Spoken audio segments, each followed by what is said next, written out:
João Victor Teófilo. Fala, João. Tolly, você me pediu há pouco a lista de senadores que integram a comitiva que vai aos Estados Unidos, certo? Vão gastar a nossa grana, porque não vai adiantar em nada. Conta aí, João. São alguns parlamentares do Senado Federal que fazem parte da Comissão de Relações Exteriores, como o Nelsinho Trade, do PSD do Mato Grosso do Sul. Atenção, os partidos são importantes, João. Ele é o presidente, tá? Inclusive. Tá. A senadora Tereza Cristina, do PP do Mato Grosso do Sul, também lidera... Tereza Cristina? Sim, também lidera essa comitiva. Bom, além de Nelsinho Trade e Tereza Cristina, integram a comitiva para os Estados Unidos os senadores petistas Jacques Wagner, da Bahia, e Rogério Carvalho, de Sergipe. Fernando Farias, do MDB de Alagoas. Mas Jacques Wagner é do PT. Com a Tereza... eu só estou tentando juntar o Lé com o Cré. Pois não, João. Fernando Farias, do MDB de Alagoas. Marcos Pontes, do PL de São Paulo. Quem? Marcos Pontes. Mas não estava na Lua? Já voltou. Achava que ele estava em missão, perdão. O Marcos Pontes está junto com o Jacques Wagner. Sim. Espiridião Amin, do PP de Santa Catarina, e também o senador Carlos Viana, do Podemos de Minas Gerais. Esses são os parlamentares dessa comitiva. Eles estão indo lá para quê? Para passear? Não, é para tentar reverter essa questão do governo Trump de taxar os produtos brasileiros que entram em território norte-americano em 50%. Legal. Obrigado, João. Silvio, o presidente Bolsonaro, no final de semana retrasado, ele fez uma publicação dizendo o seguinte: fica evidente que não é de economia que estamos tratando de valores e liberdade. Entendo, e todos já entendemos, né, após a embaixadora do Brasil... Pois não, João? Só para complementar, Pitoli, uma informação que eu fiquei sabendo ontem, eu acho que talvez seja importante. Essa comitiva, antes de ir para os Estados Unidos, vai se reunir com o Vieira, tá? Então eles vão conversar com o governo Lula antes de fazer essa viagem para os Estados Unidos. Vão conversar com o governo Lula, que nunca quis conversar com o Marco Rubio. Tanto é que você mesmo lembrou, João, viu, Silvio, que a embaixadora do Brasil, lá nos Estados Unidos, bateu a porta do Departamento de Estado e ouviu "It's too late". É tarde demais, vocês não conversaram conosco até agora e vão querer conversar o quê? Mas, voltando à questão dos valores e da liberdade, e não se tratar de economia, taxação, eu não consigo entender como dois senadores eleitos na esteira bolsonarista, Tereza Cristina e o astronauta Marcos Pontes, se dispõem a isso, porque entendo que nós deveríamos estar tratando do que exige Trump com relação à anistia de inocentes, né, o fim da censura do Brasil, cuidarmos, enfim, da liberdade de expressão.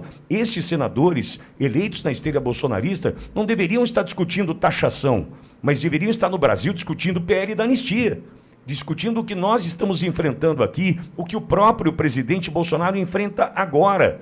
Silvia, eu entendo que é gastar dinheiro público, a embaixadora está sem acesso ao Departamento de Estado e podem dar, assim como a embaixadora, com a cara na porta, Silvio.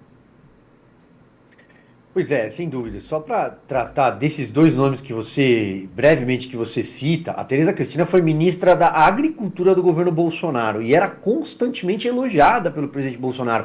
Mas o que acontece? Depois do término do governo Jair Bolsonaro, me parece que ela buscou outros alinhamentos, né, Pitoli? A gente não vê a Tereza Cristina no Senado fazer uma defesa enfática à anistia aos presos políticos e demais pautas, e a agenda que era uma agenda do governo anterior, que a colocou como ministra e deu a ela uma visibilidade enorme.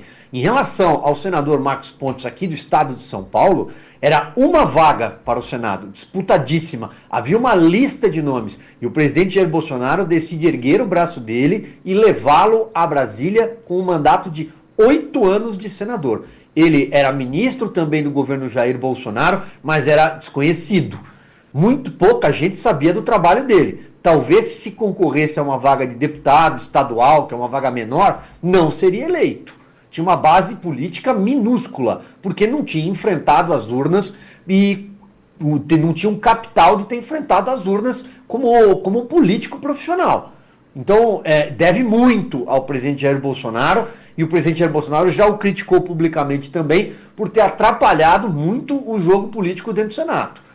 Só para tratar desses dois nomes que você traz, são nomes importantes porque tem um recall de ter participado do governo anterior, do Bolsonaro. Agora, O governo americano já deu todos os recados possíveis e todas as informações, inclusive redigidas em carta, de que não vai aceitar uma escalada totalitária dentro do continente americano. E o Brasil é um hub importante, o Brasil é um país importante aqui no continente americano.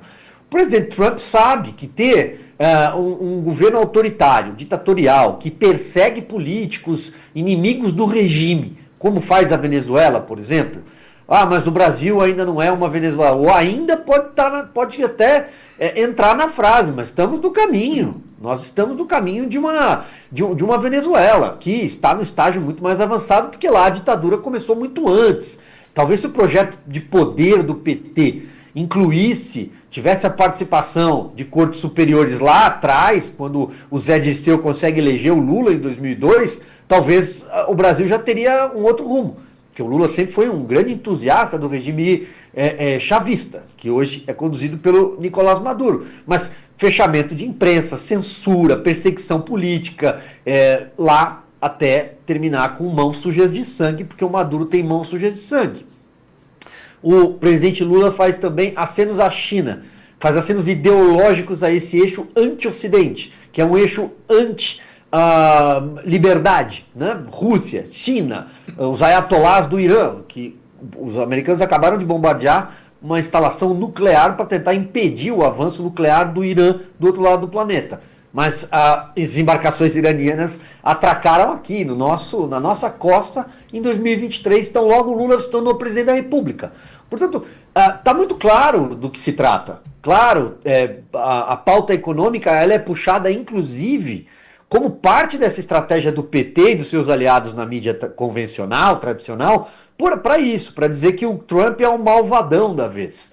Porque o Brasil vai quebrar, a nossa economia está na lona, os sinais no horizonte são péssimos, 2026 será pior do que 2025, não tem a menor dúvida, com restrições de lado a lado, o cenário, como eu disse, tende a piorar no ano que vem, mas a esquerda e essa imprensa que bajula o consórcio de poder já tem o discurso pronto, a culpa é do Trump, eles são especialistas em procurar culpados, em apontar culpados, mas bastava que o Brasil cessasse perseguições políticas, inquéritos infinitos e voltasse à normalidade institucional com os três poderes dentro da sua caixinha, cada um no seu quadrado em Brasília, como se fala, que o Brasil com certeza não estaria passando por essa situação. Silvio, deixa eu te contar um negócio, até para te ajudar nessa informação. Porque o Marcos Pontes é de Bauru, né, Silvio?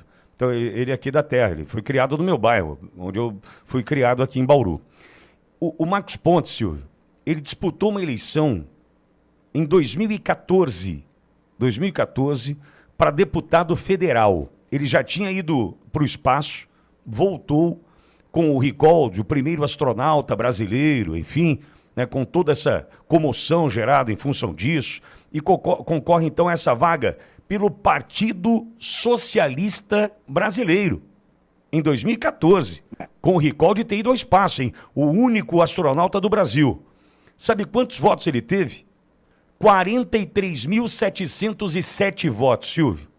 0,21 do total. Tá? Então, só pra gente... É risível, mas eu confesso que eu não sabia da informação do PSB, porque o PSB é o partido do Márcio França, por exemplo, hoje, né? O partido do Geraldo Alckmin. Já foi do Flávio Dino. Exato, do Dino, Silvio. E aí, com um detalhe, só pra gente ter uma ideia, em 2018 ele foi suplente, segundo suplente do Major Olímpio, que faleceu, e quem assumiu foi o Giordano. Só para a gente ter uma ideia do que significa Bolsonaro na vida do Marcos Pontes.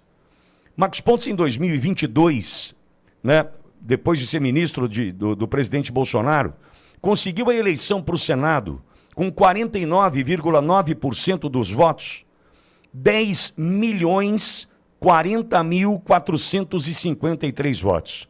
Então ele sai de uma eleição com o recall de ser o primeiro astronauta brasileiro em 2014, com 43 mil votos, não se elegeu, e consegue em 2022, 8 anos depois de ter sido ministro do presidente Bolsonaro e apoiado, abraçado por Bolsonaro, ele sai de 43 mil para 10 milhões de votos.